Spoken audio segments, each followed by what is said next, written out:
My name is Flynn Johnson, and this is my story, I guess. I've always been an optimist, but I was never truly happy. And that was the one thing I always wanted.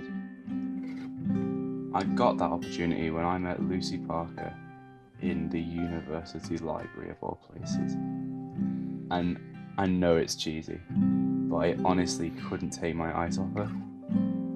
I've never felt love before, but I knew that that's what it was almost immediately.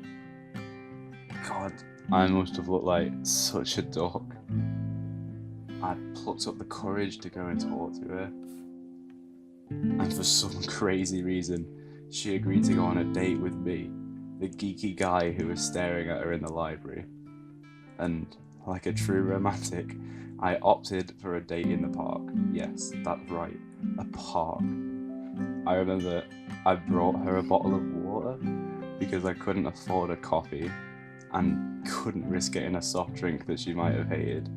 Somehow we ended up just messing about in the gardens, and I kid you not, it was like something out of a bad rom-com movie.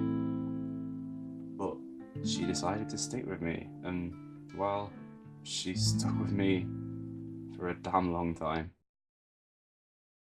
But then Lucy got sick. Really sick. Leukemia sick, as it turned out. Everything changed from that point, and I had to watch the girl I was in love with gradually get sicker and sicker. And it was on April 30th. I'd gone out with Lucy for a simple stroll, no romantic gestures, no special day out, just a walk and talk. And I dropped her off at her house, said my goodbyes. I'll see you tomorrow. I love you. Those were the last words Lucy Palmer ever spoke to me. After Lucy's passing, life kind of became a blur. Prior to her, I'd invested my life in finding happiness and found it in one place, and now that place had been ripped away from me. I had nothing. The only person I could talk to about my problems had gone, and the grief got too much to bear. Was I suicidal?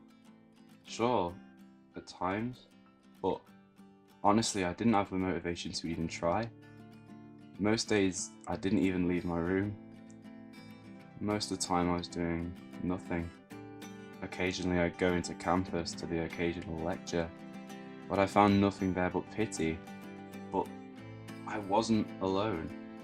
I thought I was, but I had friends who did care, who didn't look at me with constant pity. It gets better. It does. The pain doesn't go away, but you learn to live with it. And that's my story, I guess.